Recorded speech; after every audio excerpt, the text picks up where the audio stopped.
Now at 10, it's not quite Jaws, but just as scary, a rattlesnake swimming right toward a boat full of children.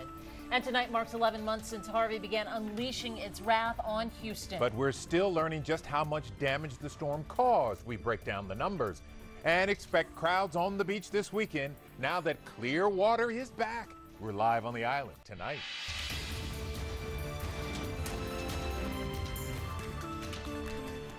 But first, breaking news tonight. Houston police forced to open fire on robbery suspects inside a Family Dollar store. Brett Buffington is live on Tidwell in Northeast Houston. Brett, what's happening right now?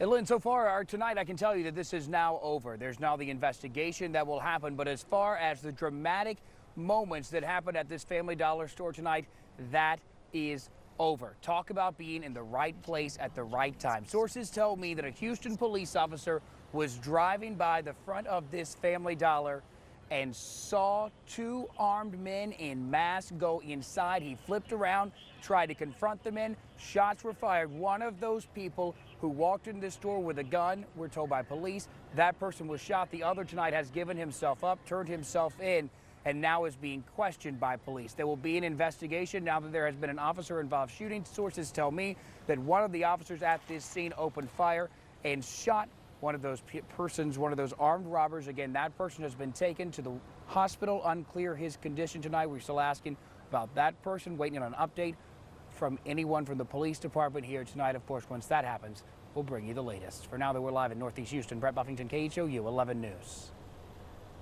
Thank you, Brett. New tonight, an apology from the U.S. Postal Service after our story with residents who complained about missing packages and stolen mail. We got an overwhelming response after we told you about problems in Kingwood last night.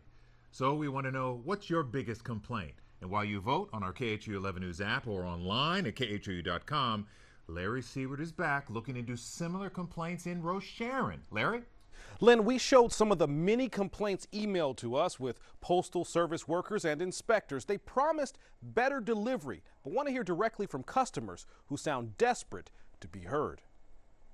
Outside Roche-Sharon's post office. Do you have issues getting your mail around here? Oh, God. You don't have enough time to hear. I do. Customers complain. I won't get any mail for 3-4 days. I mean, no junk mail. You know, you always get some sort of junk mail.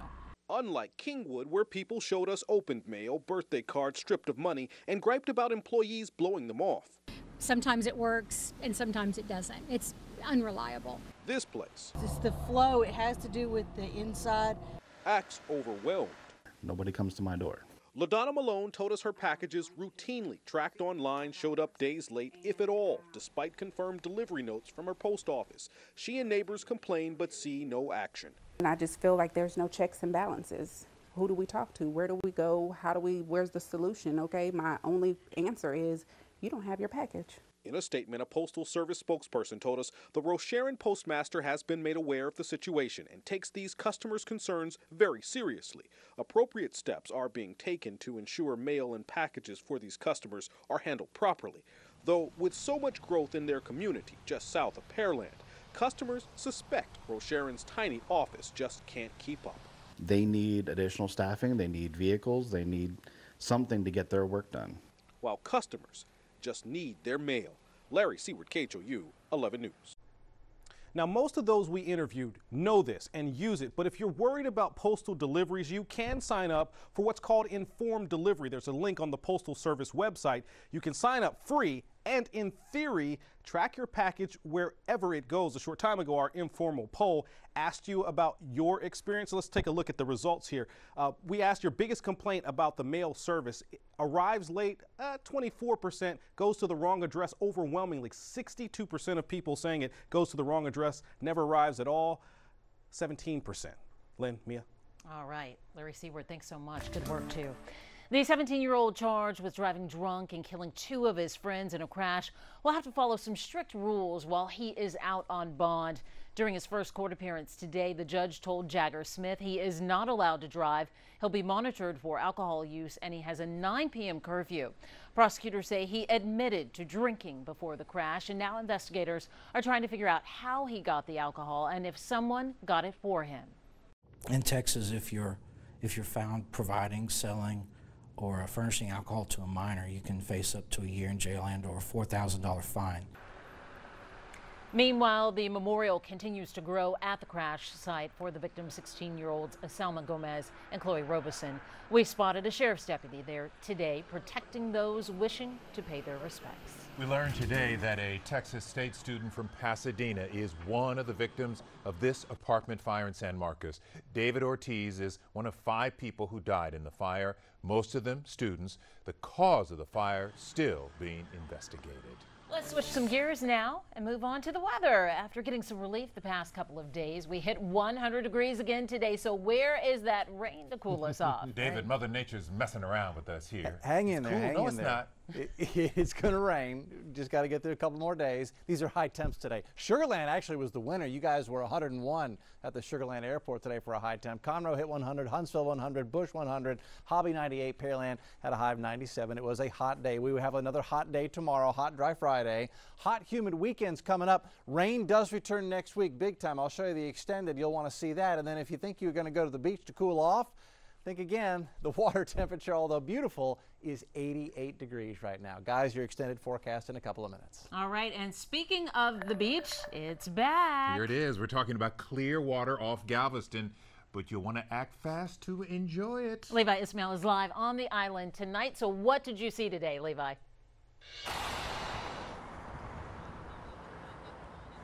Well, I'll admit this is my first time on the beach, so I really didn't have much of a frame of reference. Now, I had to rely on other people who could tell me that this water, from what they see at least, is blue. Right now it's beautiful. I mean, that's the only thing I can explain. What do I see? It's blue. And it's clear. Beautiful water for sure. Stretching as far as you can see. I went about a mile out and I could see the blue waters coming in. Be honest, your immediate thought wasn't, oh, it's Galveston. What are you doing, babies? Castle for you. More like Galveston? This is twice, and I wanted to see it for the second time. It's deja blue. What color is the water? At least for some. Far out on the horizon, with the sky reflecting off of it, it looks blue, but once you get into it, it's actually green. Looks could be deceiving. Which is true. To keep things simple, on a flat day with no wind, sand sinks, leaving behind the prettiest water I've seen in a long time. That even skeptics can't ignore. A little bit clearer than what we're used to.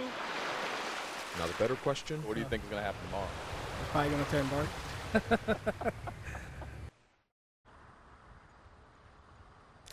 Now, conditions are expected to stay about the same tomorrow, but if you can't tell already, the wind is starting to pick up, and that will create some of those waves that will churn up some sand and mud. So if you do want to make a beach day, tomorrow is that day.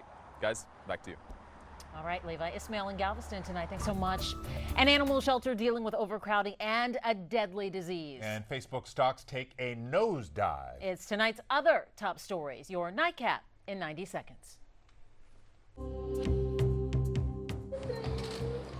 The emotional scene is playing out across the country as children are reunited with their parents after weeks of uncertainty. They can say they've met the deadline, but we all know they haven't. Almost 1,000 children will remain separated after the deadline because they crossed the border without their parents or one has a criminal history.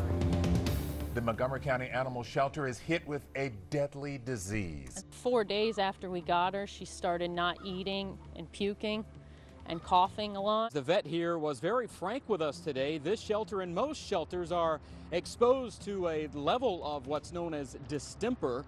Working with the public to try and prevent it is the key.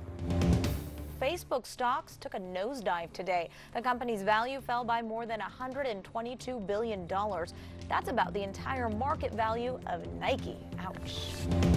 You can please your wife 3 days a week, can you? It's for The Dump, the discount furniture store that's open 3 days a week. Houston is seriously debating this. Some people think it's hilarious. Others think it's corny and savage. Check out this video up in Wichita Falls. That is a man on top of a police car. Deputies say Martin Estrada was being taken to jail in Abilene when he kicked out the back window of the patrol car. He climbed out, sat on the roof as the car was going down the highway, and then came help.